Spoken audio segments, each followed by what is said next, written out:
The 9th of October, 1941, is an unforgettable day for me. On that day, there were some 200 warships of the combined fleet assembled in Hiroshima Bay. It was most unusual for the entire combined fleet to gather thus in one place.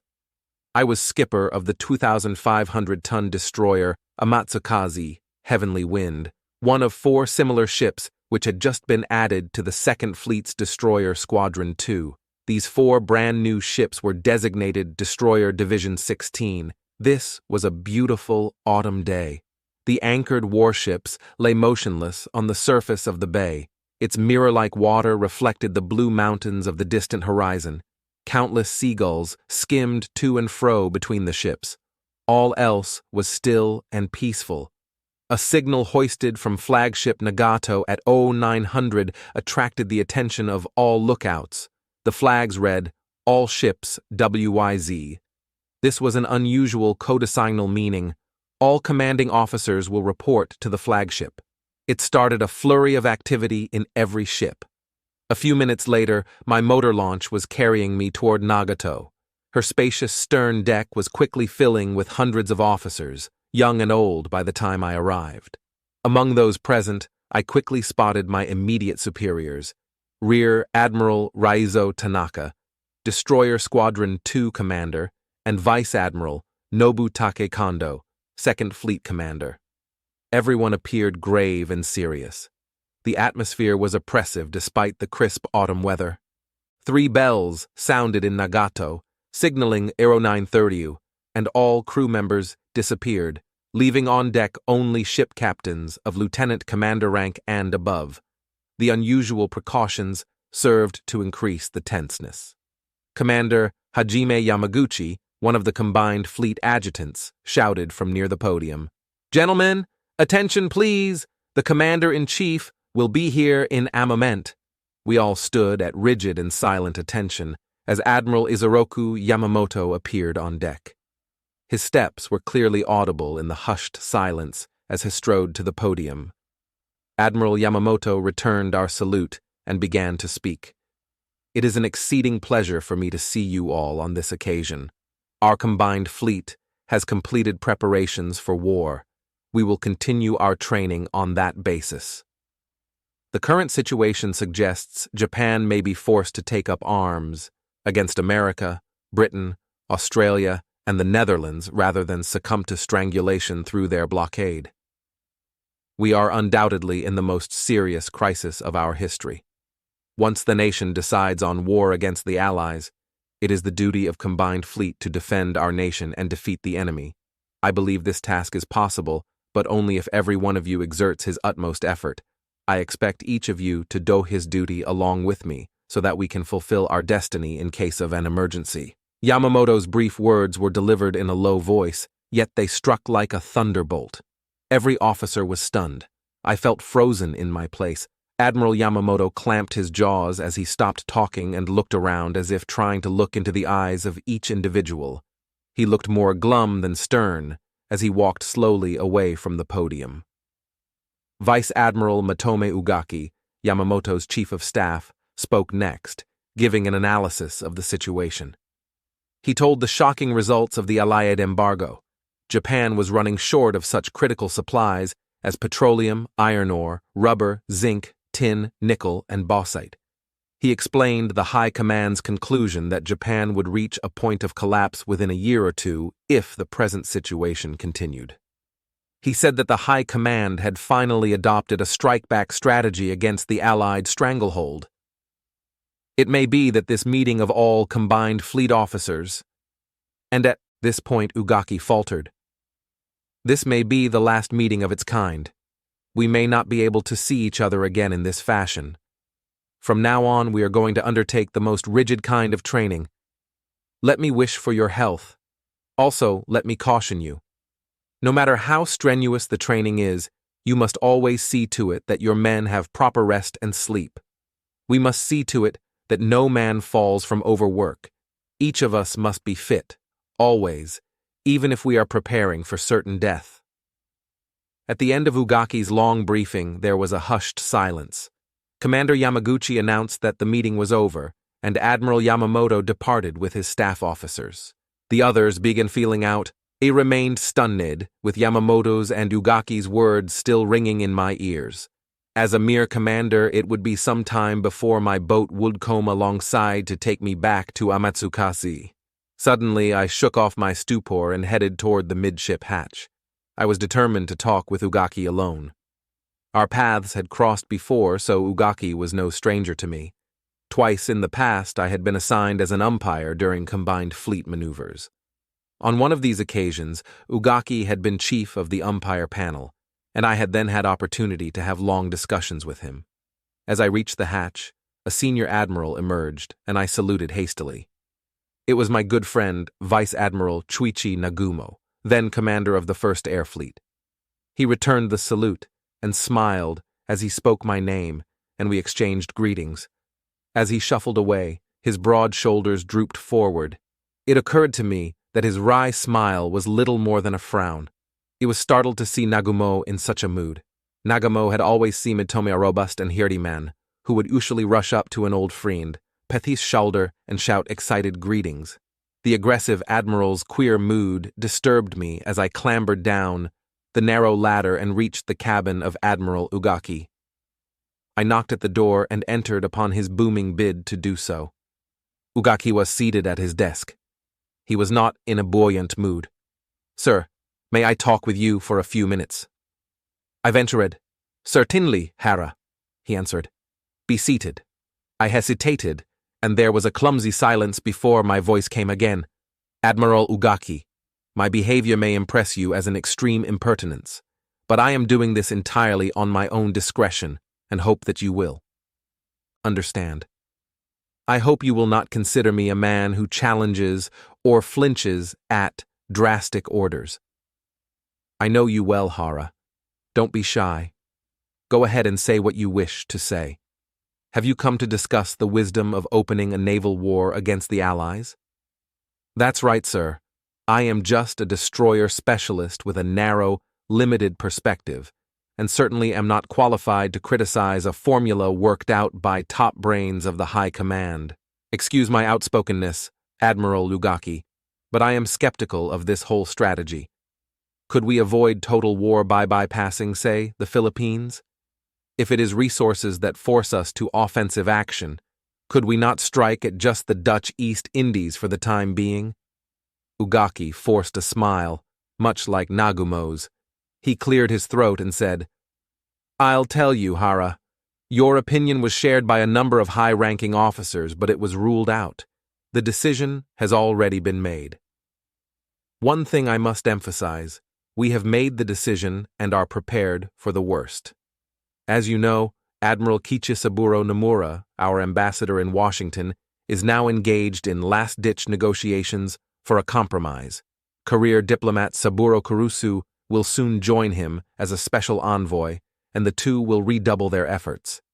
We are not seeking war, but if we are given no other choice, we'll have to strike hard and fast. That was the theory finally adopted by the High Command."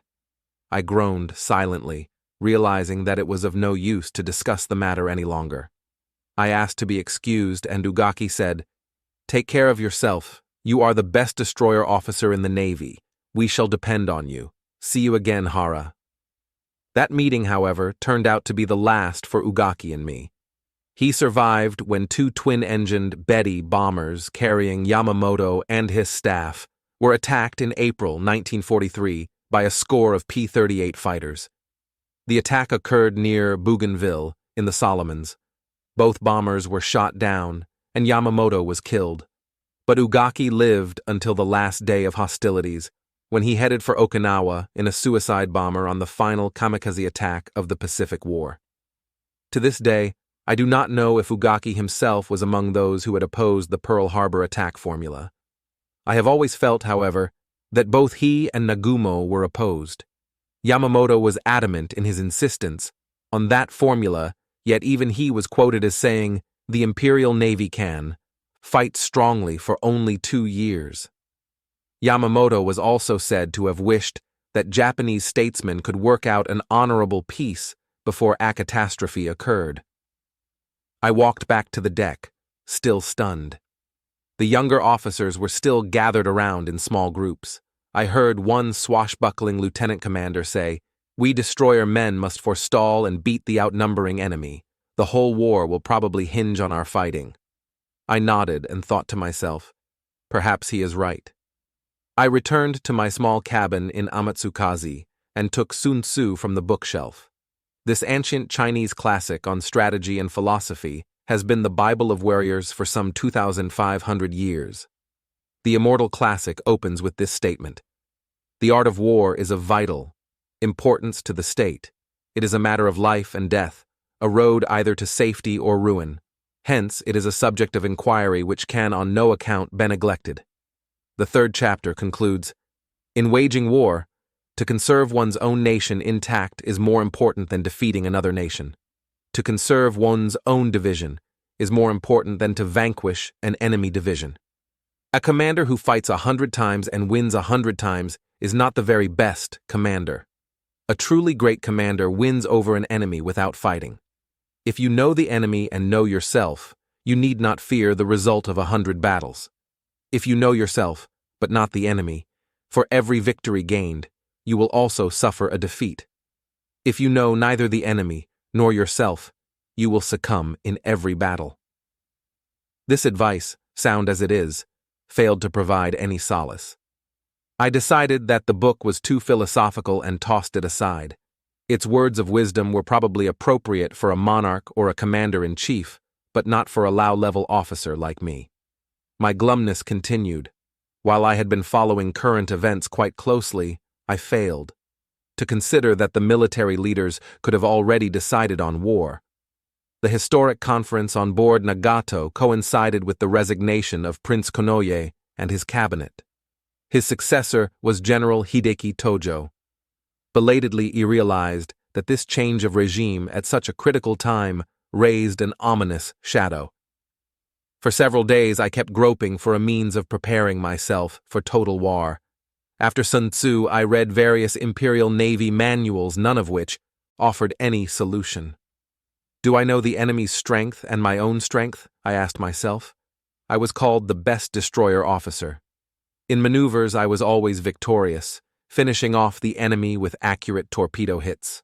Often I would make my kills by releasing only half of a regular 8-fish salvo.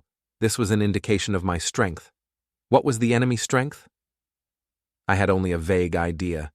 If the ratio of the London Disarmament Conference still prevailed, which was highly doubtful since Japan had scrapped the treaty in 1934, the United States and Britain had a combined strength of 10 as against Japan's 3 to 3.5.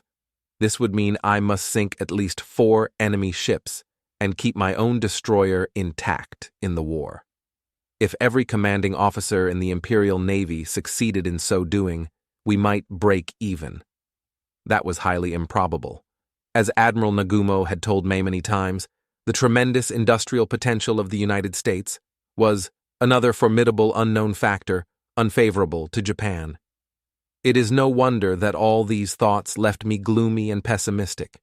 More days of strenuous effort finally made me realize that I was, after all, a fighting man, not a high-ranking commanding officer.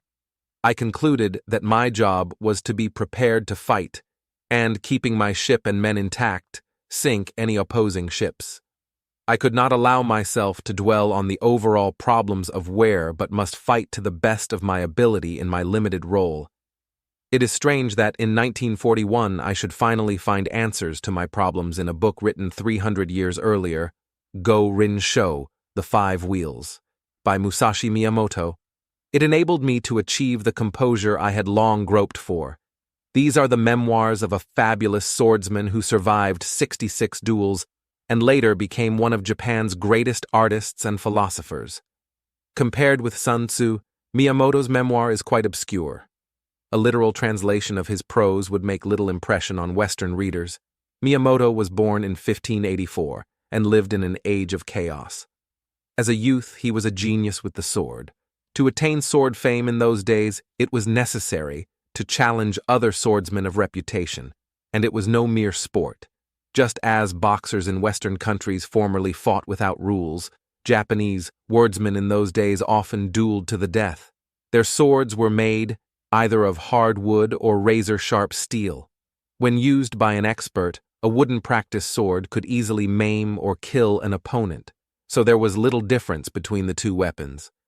Miyamoto's 66 consecutive wins, a wonder in any time, are considered and analyzed by the battler himself in this book. Throughout his account of these battles runs the consistent theme, not to adhere to any set formula or principle, but to adapt to each situation. This theory is extremely difficult to put into practice, particularly in struggles where a split-second mistake can mean death. Upon reading this, I was positive that here was the solution I had been seeking.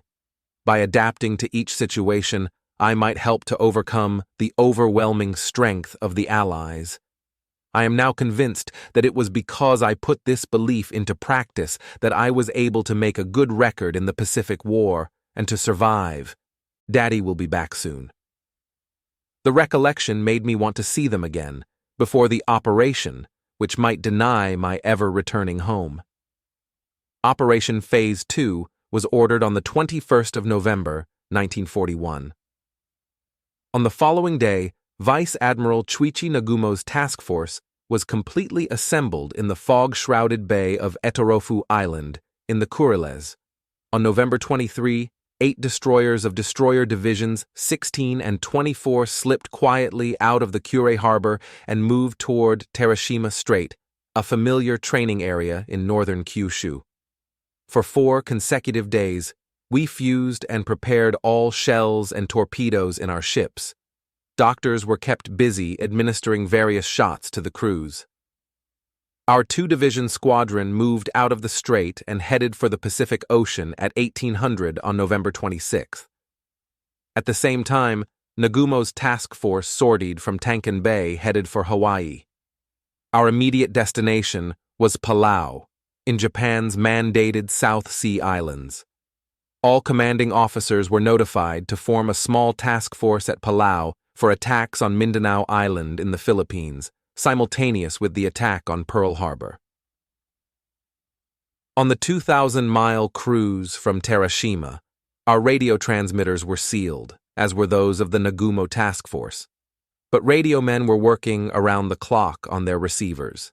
As our ships departed from homeland waters, there was a radio message: Press reports U.S. Secretary of State Cordell Hull on 26 November handed Japanese ambassadors Kichisaburo Nomura and Saburo Kurusu a note, apparently outlining final U.S. stand-on negotiations. As we were passing Formosa on November 28th, we picked up a message from the local headquarters: 2 submarines of undetermined nationality, but presumably United States, observed moving northward in waters east of Formosa. Operation Phase 2 authorized commanding officers to take hostile actions only in absolute necessity. I clenched my fists and spoke on the intercom to my sonar officer. Alert, alert, possibly hostile submarine, reported operating nearby. A professionally cool reply came through. Roger, roger, all sonar gear functioning properly. We'll let you know if anything is picked up. On December 1st, our radio picked up this message. British naval force-offensive warships, including battleship Prince of Wales, is now speeding to the Far East. All the tense atmosphere ended when the green Palau Island emerged on the horizon. We entered its port at 1300 the same day. The climate had changed from winter to summer in 5 days. Green coconut trees on the beach were soothing and restful, but my relaxation was short-lived. The atmosphere in Palau Harbor was tense. There were scores of vessels at Tanchur, including many transports. Soldiers were going through drills, climbing up and down rope ladders on their ships. War appeared close at hand. As I stood on the bridge, my first inclination was to set rigid watches. After a while, however, I decided that was pointless and ordered the ship's store opened for the crew. Everyone was also directed to take a bath, the first since we had left Kure a week before. At the first chance, I took a dozen of my ship's officers to make a study of the harbor topography. Actually, you planned this little excursion as a chance for my boys to relax.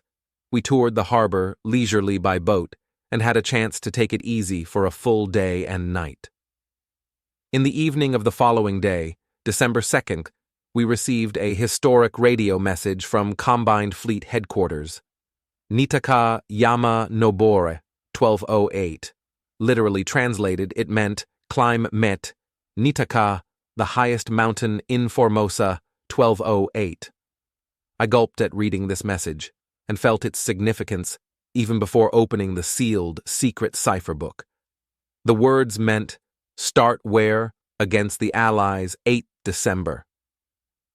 Shortly afterward, all his ship captains were gathered around Rear Admiral Raizo Tanaka for instructions on the Davao attack.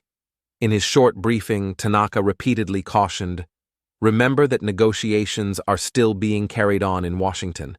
We must be prepared at any moment to receive a message calling off the whole operation if negotiations turn out to be successful. Then we do only one thing, turn around and return to Japan.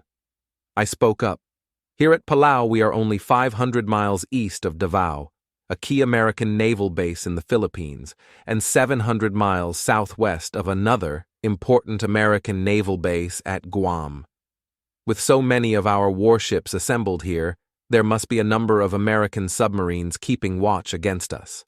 What should we do in case we contact unfriendly submarines from now on? Tanaka replied, we shall have to sink them, even though Phase 2 authorized us to take hostile acts only out of absolute necessity. With that, the meeting broke up, and each commanding officer returned to his ship, affecting an air of composure. Actually, it was not difficult to maintain a poker face under the circumstances. I was still skeptical of the wisdom of fighting the Allies, and everything about the plan seemed unreal. He felt, or perhaps wishfully thought, that the operation would be called off at the last moment. An inner voice repeated the words of Sun Tzu, a truly great commander wins without fighting. I had no inkling that the Imperial High Command had concluded on December 1st that the whole note was an ultimatum demanding Japanese capitulation without fighting, and had decided to go to war against the United States and its allies. For 3 days, December 3rd, 5, we conducted rigid around-the-clock maneuvers within the harbor. In a final examination of shipboard conditions, all non-essential items were removed. On December 6th, at Oro 1:30, our 6 destroyers and 1 cruiser steamed out of the spacious harbor at Palau. Our mission was to clear the waters of hostile submarines, paving the way for the carrier and 2 heavy cruisers to sail to Mindanao.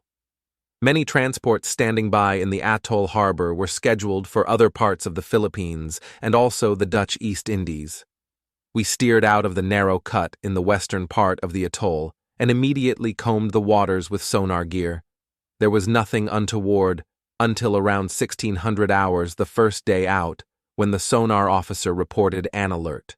What appears to be a submarine bearing 60 degrees to starboard, distant 2,500 meters.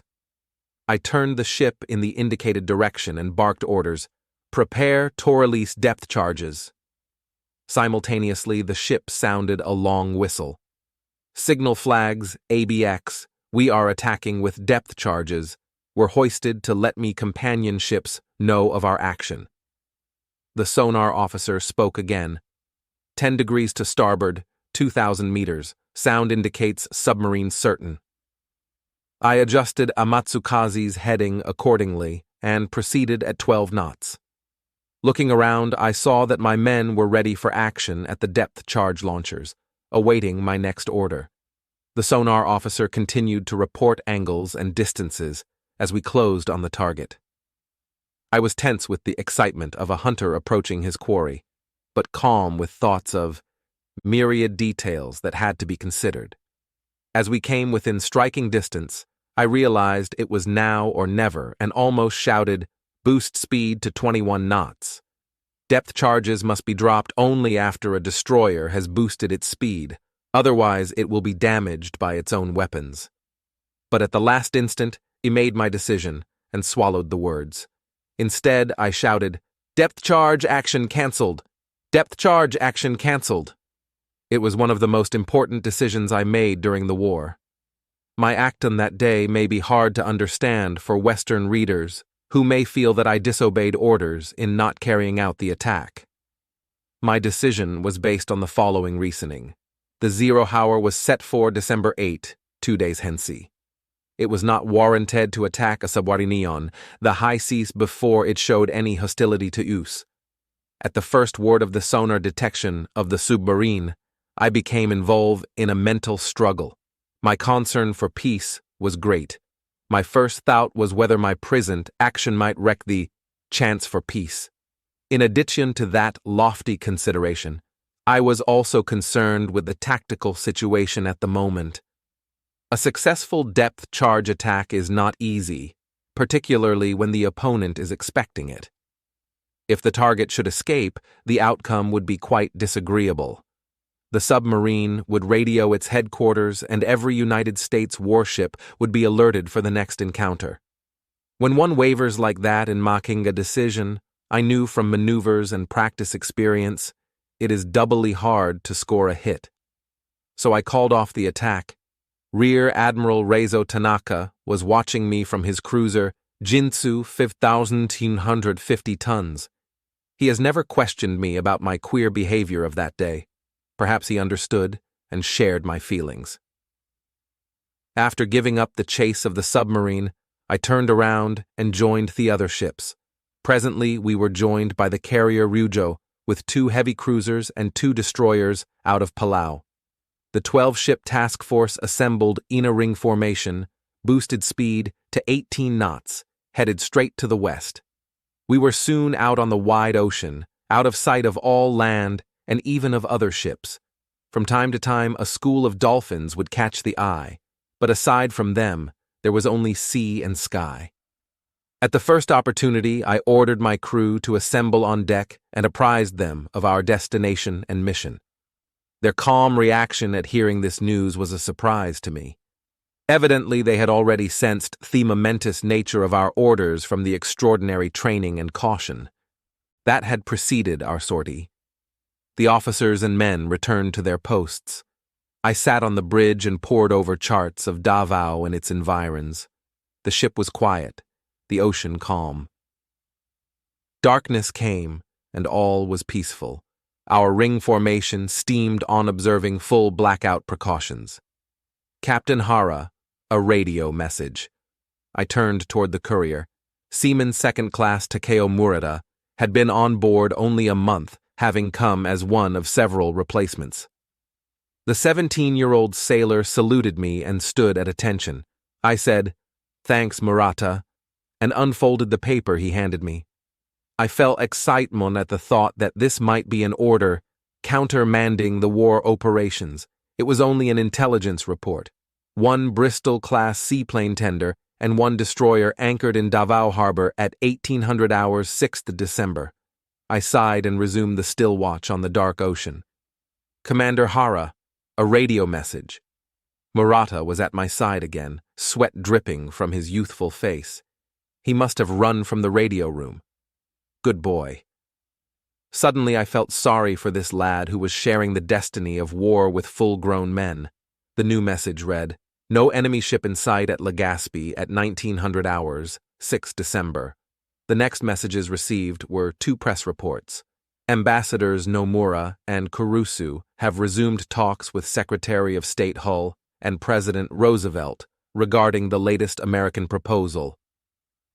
And Foreign Office spokesman said today that passenger ship Tatsuta Maru, which left Yokohama last week for Los Angeles, was instructed to visit Mexico. It is now scheduled to arrive Los Angeles, 14th December, depart on the 16th, and arrive at Manzanillo on the 19th. These items certainly implied nothing of a war move.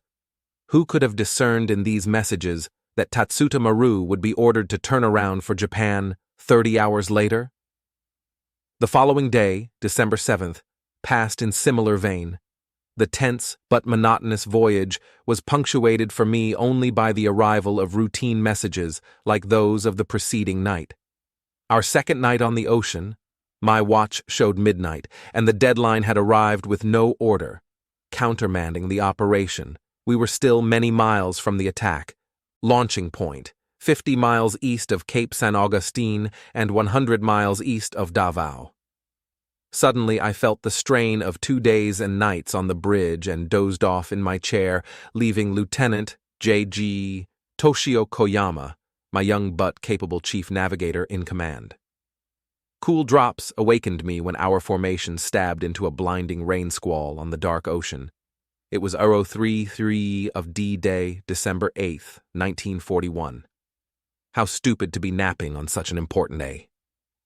I cursed myself and phoned the radio room for any new messages. There were none. The squall had passed, but I could not shake off my drowsiness. It was awkward and irritating to be so drowsy that I could not concentrate on the war that was about to break. At daybreak, U-520 light bombers and fighters were launched from carrier Ryuyo, then 50 miles cast of San Agustin and 100 miles from Davao. The sight of these planes had a rousing and inspiring effect on me. While I still lacked any feeling of enthusiasm for the imminent war, I now stood on the bridge of Amatsukaze as a professional, grimly determined to carry out orders. With the departure of Ryujo's planes, destroyers Hayashio, Natsushio, Kuroshio, and Oyashio broke from our ring formation and dashed forward in column formation at 30 knots for a coordinated attack on American forces in Davao Bay.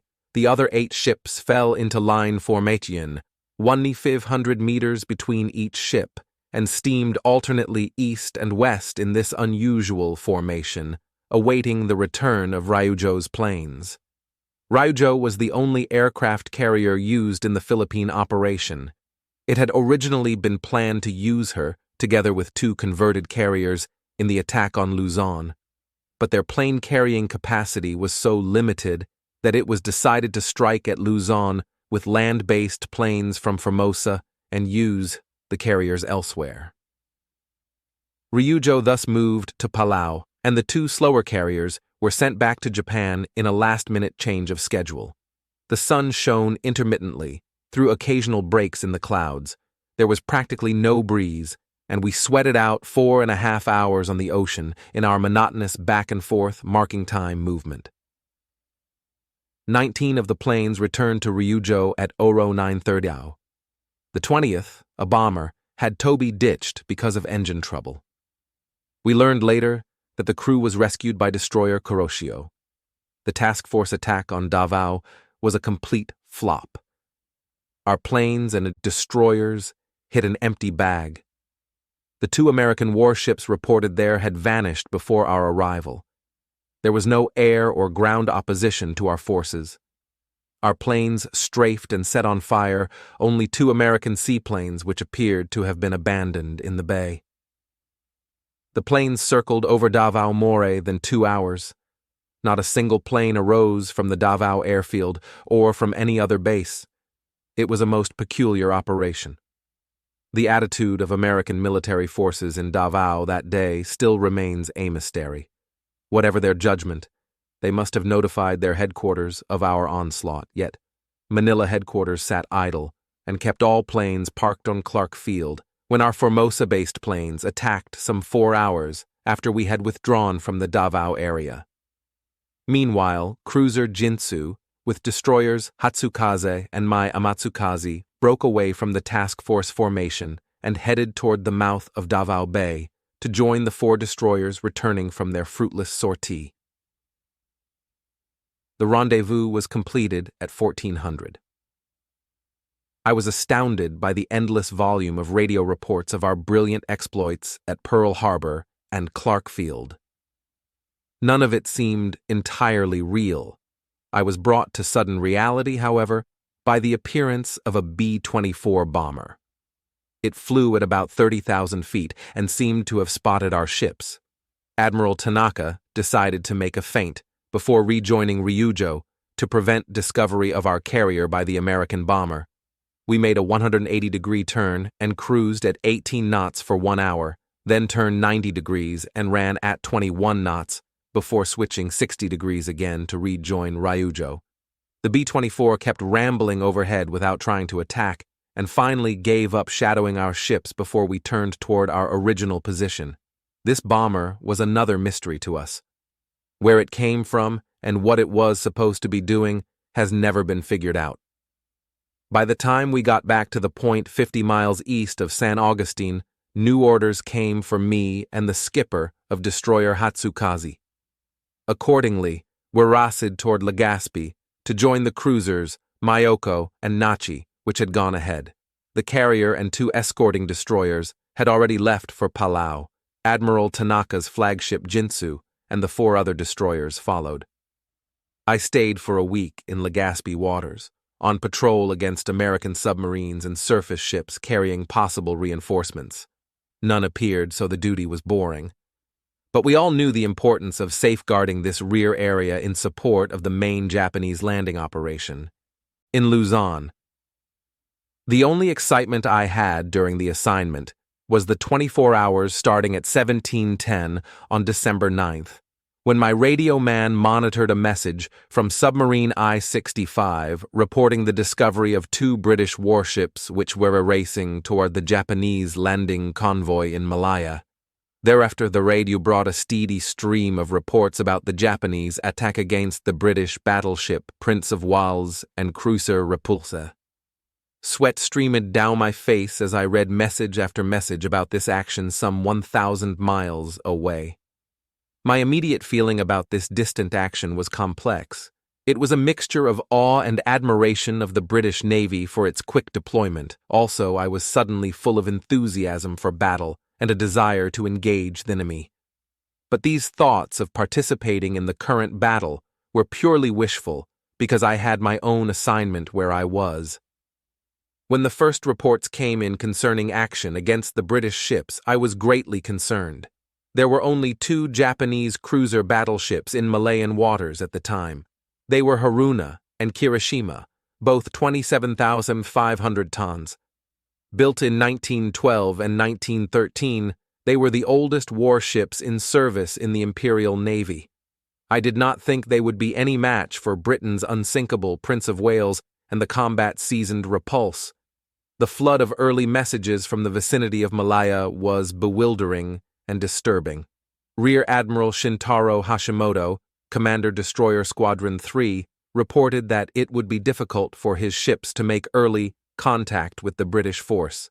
Submarine I-65 reported at 0430 on the 10th that it had lost sight of the British force because of rain squalls.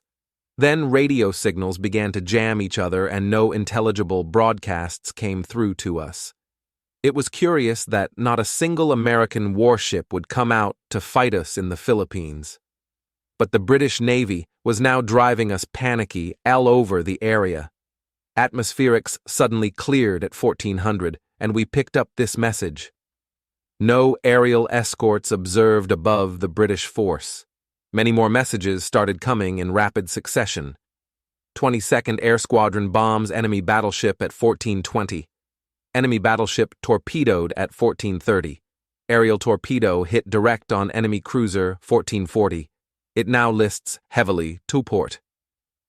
1 of 5 enemy destroyers set afire. 1 enemy battleship exploded and is sinking at 1450. Now I was bewildered. Unbelievable things were happening. Japanese airplanes alone had sunk the Prince of Wales and Repulse. The Japanese attack on Pearl Harbor never really impressed me as a measure of air strength because the enemy was taken unaware. As a destroyer specialist, my perspective was undoubtedly narrow. But the victory against the British in Malaya really shocked me. I had never considered airplanes to be so powerful. My obstinacy was such that, even after the spectacular Malayan battle, I could not change my perspective. My confidence had been shaken, but I still believed that since planes were hampered by weather, surface ships must still play a vital role, especially in all-weather battles. Thus, while I was forced to the realization that planes were certain to play an ever-increasing part in warfare, I clung stubbornly to the importance of my own field of interest and endeavor, destroyers.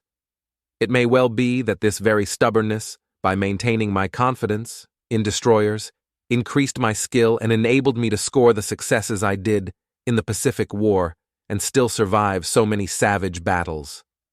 I considered at length the British loss of that battleship and cruiser terrestrial attack. But I could not possibly envisage that 3 years and 4 months later, Japan would be suffering a parallel loss, and that I would be in command of the Japanese cruiser. On December 15th, the High Command, satisfied with the smooth progress of landing operations at Luzon, no longer deemed it necessary to patrol Legazpi waters and ordered our ships back to Palau. An American counter-offensive in the Philippines was written off at that time. While refueling at Palau further, orders arrived for us to escort landing vessels to Davao. At 700 on December 17th, a convoy of 12 transports laden with an army regiment steamed out of Palau in 3 echelons. 7 destroyers and 2 small patrol vessels served as escort. The operation was commanded by Admiral Tanaka in cruiser Jintsu. 45 minutes after leaving Palau, I was standing on the bridge of Amatsukaze when my sonar man reported a submarine just 2,000 meters distant, bearing 80 degrees to starboard. This was almost an exact repetition of what had happened on X Day. This time, there was no hesitation. We closed to 1,000 meters, boosted speed to 21 knots, threw overboard 6 depth charges, then, turning 230 degrees, we dropped another 6. The charges were set to explode at 30 meters. We observed no indication on the surface of the effectiveness of our efforts. I resumed the escort position at the right wing in front of the second echelon of 4 transports, and the convoy zigzagged on at 10 knots. At 1300 the same day, destroyer Kuroshio on the port wing of the first echelon reported, "Enemy submarine spotted. In cooperation with a friendly anti-sub patrol plane, we attacked it with depth charges. A large quantity of heavy oil floated on the surface. We consider the submarine sunk." This message was dismal news for us in Amatsukaze. I silently showed it to my officers. They groaned in disappointment.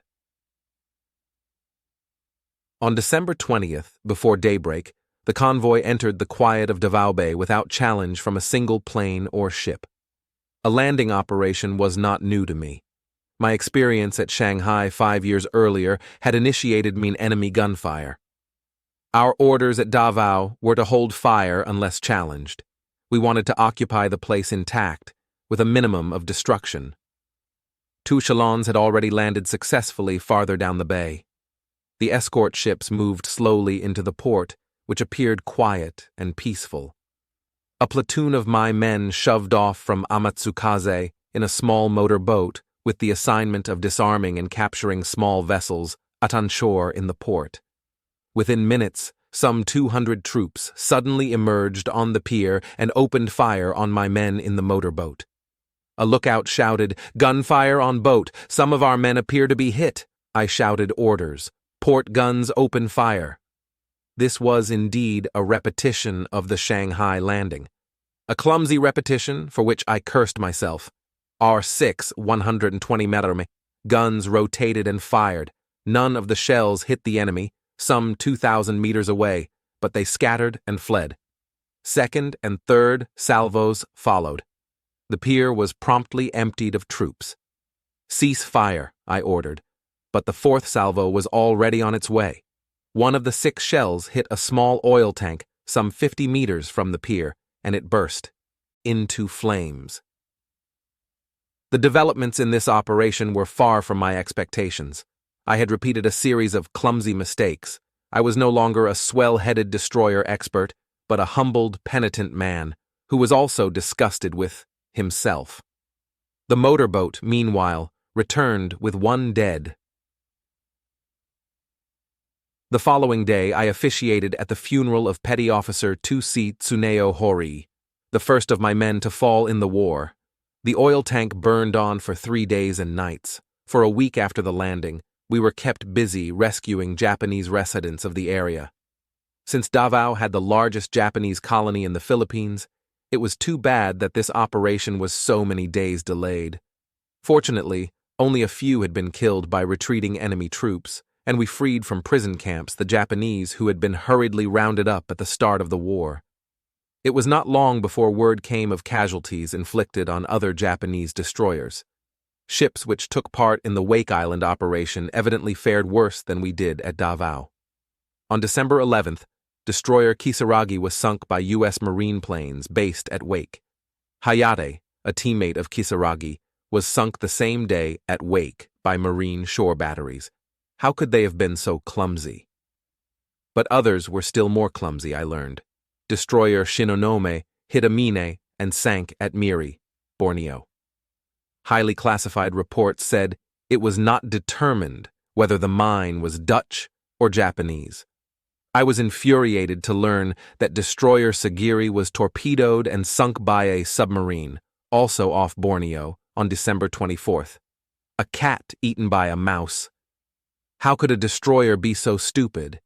It was ascertained later that the successful submarine was the Dutch K-16 destroyer Kuroshio of my own division, flushed with the achievement of sinking an enemy submarine, also managed to lose face. It was caught napping. December 23rd, apparently in the belief that there were no enemy planes around, when suddenly one emerged from out of the sun. This B-17, a flying fortress, came in at low level to drop its bombs, one of which hit the ship and seriously wounded 4 sailors. These stories were never made public. They were buried deep beneath the spectacular Japanese exploits which were given wide publicity. When I learned of the losses, I could not help feeling worried. As has been said, war is a series of mistakes. But Japan could not afford mistakes. My mounting anger at such losses was changing me from the irresolute, wavering skipper of a month before to a new man, fierce and determined. Frustrations continued along with our successes in the early days of the war, and on January 4th, 1942, another occurred which was maddening to me. On that day 14 major warships, comprising almost the entire Japanese surface force of the area, lay moored in the small harbor of Malalag on the western coast of Davao Bay. The harbor mouth is quite narrow, and the commanding admiral of the fleet had ordered it closed with an anti-submarine net. I was eating lunch when the lookouts shouted, "Air raid!" We looked up and saw 9 land-based 4-engine bombers at 30,000 feet. We knew these were enemy B-17s, flying fortresses, because Japan's only 4-engine bombers at that time were Kawanishi flying boats, Emily. Mess gear flew in every direction as officers and men scrambled to get to battle stations and into action. But what could we do? With the mouth of this small harbor closed, we were helpless. We could do nothing. Our guns would not reach the plane's altitude, and not a single Japanese fighter plane was airborne. I could only cross my fingers as the bombs came curving down. Fortunately, the American bombers, apparently new arrivals at Java, did not carry heavy bomb loads, and their aim was not good. One 250-pound bomb did score a direct hit on the number 2 turret of cruiser Myoko in the center of the harbor. More than 20 were killed, and 40 others wounded.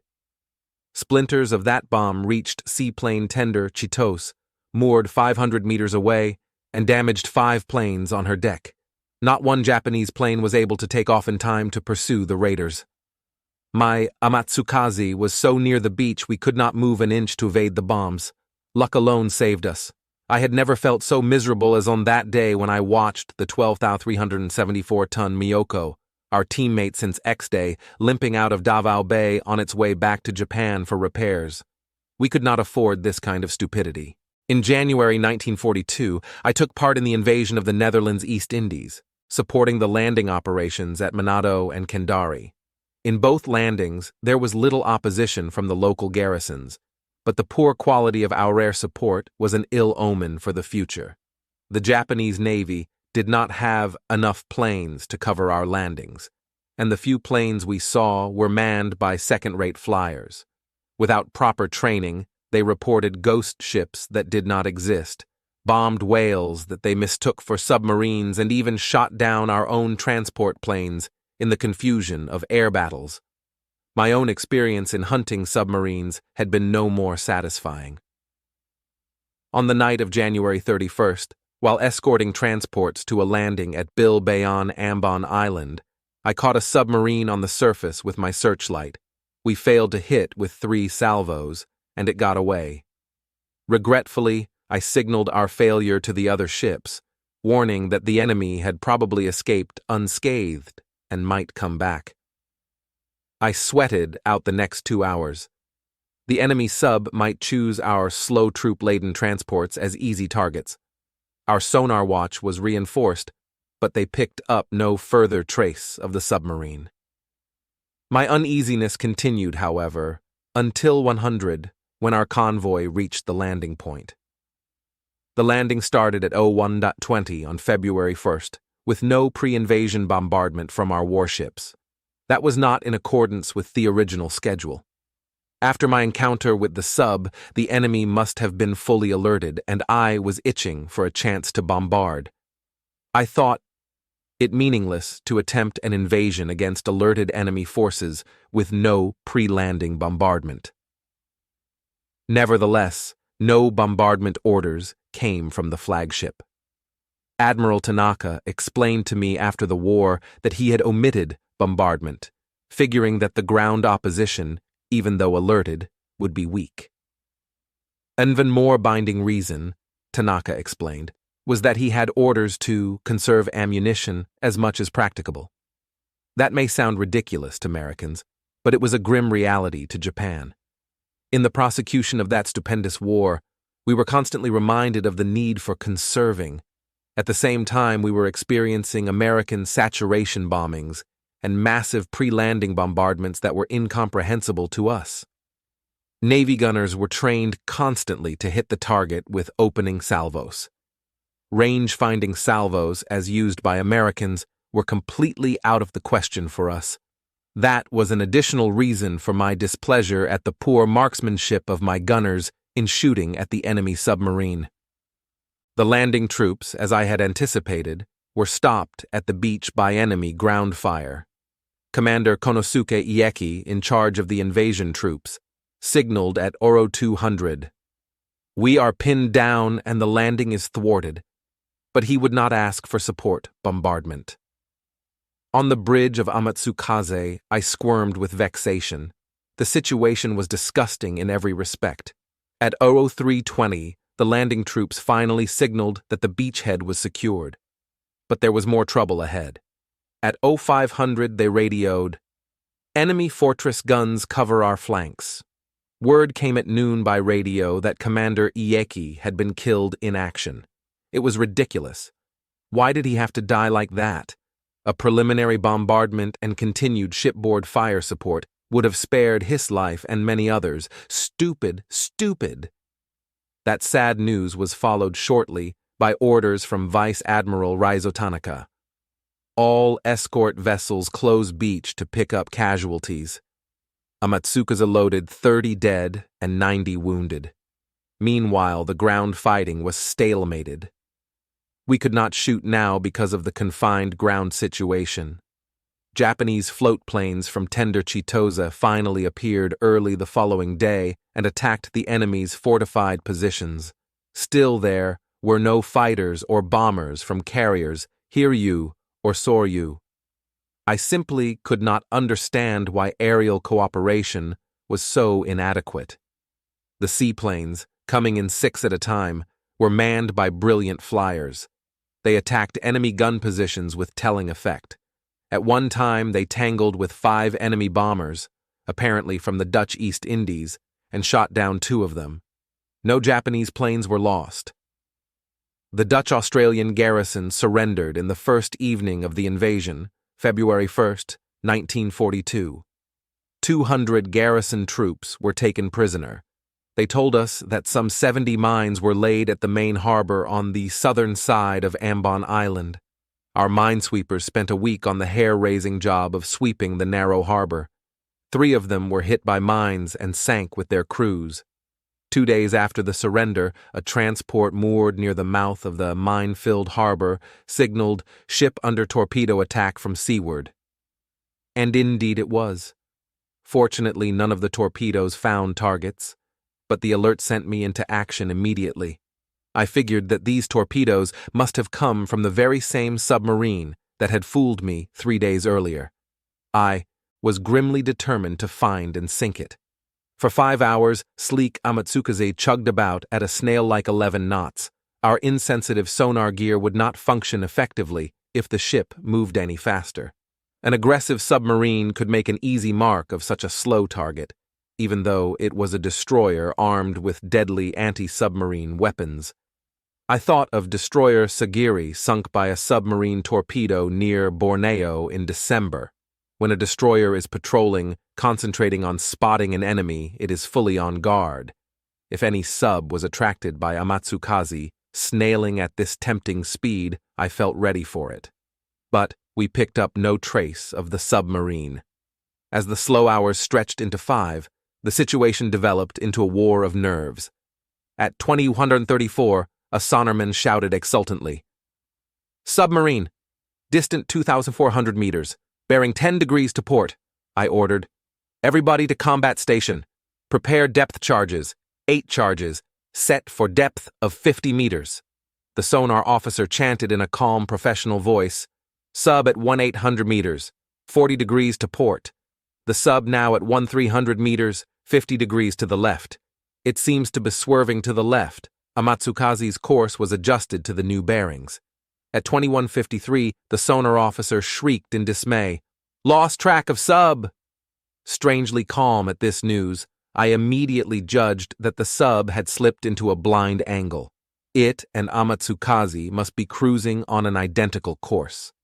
Japanese sonar in those early days operated on the principle of sending out sound waves and calculating an object's distance by checking their bounding waves. These devices were not sensitive enough to pick up a sub's engine noises directly. My head was filled with calculations of bearings, angles, and distance. The answer came almost reflexively. The sub is 180 degrees, or dead ahead, moving at 9 knots, now 1,000 meters away, at a depth of about 30 meters. Iordared speed boosted to 21 knots, and looked at the second hand of my watch. I rapidly diagrammed the two ships' navigation curves. At 2158, we released 8 depth charges when I believed the enemy sub was directly below. I put Amatsukaze about and turned back, poised for another series of a depth charge attack. The surface of the sea gave off a strong odor of diesel oil in the dark night. We could see nothing. The smell of oil grew stronger. We were well aware of skunk tactics used by submarines under attack. By releasing oil while submerged, they try to induce pursuers to believe they have been sunk. We searched the site diligently for 2 hours, but picked up no trace of our quarry. I wrote the sub off as sunk, but there was no exultation in me. 4 days passed and there were no other reports of the sub. It was obvious that I had scored a kill. I realized grimly that there is little real cause for elation in warfare. I learned a great deal from the Ambon operation. On the 9th of February, I returned to Davao, in escort of the transport Kirishima Maru, and carrying some of the wounded and dead who had fallen at Ambon. The voyage was uneventful. Peace and quiet was restored completely in Davao. Hostilities in the Philippines were now limited to Bataan Peninsula and Corregidor Island. Other scenes of war had moved far to the south. Davao had not seen an enemy plane in more than a month. Huge bundles of letters from home awaited us. There were also many packages and comfort kits sent by relatives and other friendly civilians in the homeland. On arriving at Davao, I enjoyed a long, leisurely bath for the first time in 20 days. When a Japanese destroyer was on combat assignment, even its skipper willingly skipped the luxury of a bath. I relaxed in my small cabin after ordering my crew to bathe and take it easy. The ship's store was ordered opened. It carried liquors, candy, and toilet goods. Men were allowed to buy and drink liquor on board with the sanction of their skipper. Small as my cabin was, it was still the best quarters in the narrow ship. The 6-by-9-foot space was filled with a bed, toilet equipment, a small round table, a wardrobe, and a sofa and stool. On the table was a photograph of my family. Murata, a young sailor, delivered my mail, which included packages and letters. "Did you receive your mail, Murata?" "Yes, sir, I did." He beamed, saluted, and turned around. I opened a letter from my wife dated January 4th. She reported that the 3 children and herself were well and happy. A postscript, however, reported disturbing news. The day before yesterday, I took the children to Tokyo for a visit with relatives. Our maid was away, and when I returned to Kamakura, the door lock was broken and all our valuables were gone. That was distressing. My wife was from a good family and was totally unused to this kind of thing. In my anxiety about this, I downed several cups of sake, rice wine. There was a package from my eldest brother, who lived in Osaka. It contained a waistband with 1,000 stitches, handmade with crimson thread, a traditional Japanese charm against enemy bullets. My brother's wife wrote that she had stood at a downtown street corner to solicit 999 other women to contribute a stitch each to it. Gratefully, I put it about my waist, although I held no belief in the superstition. A letter from my brother contained further distressing news. His eldest son, Shigeyoshi Hashimoto, 25, a machine gun officer in the 4th Army Division, had died in December of tuberculosis. This nephew had been my favorite. I closed my eyes and mumbled a prayer for him. Feeling depressed, I stopped opening the mail, had a few more drinks, and walked out onto the bridge. It was a lovely day. The harbor looked beautiful under the bright tropical sun. The duty officer sat gazing wistfully at the shore as I approached. He stood up and saluted. "Announced that I am authorizing shore leave tomorrow for all hands. They will be organized into 3 groups and each will have 3 hours of liberty." The lieutenant's eyes lit up with excitement, and he immediately started to spread the good word. Not one man in my crew of 300 had been ashore during the past 50 days, so the announcement was received with great joy. I returned to the cabin and opened another letter. It was from Kure, but the sender's name on the back of the envelope was unknown to me. The letter read, "I am Hinagiku, one of the geisha girls, who served in the party before your departure to the war." I groaned. I, the father of 3 children, certainly had not anticipated a love letter from a geisha girl. The letter was filled with prosaic good wishes, which ended on a decidedly sour note. "The landlady of the restaurant has reminded me that you forgot to settle the account before your sudden departure. We should be happy if you will pay the attached bill at your convenience."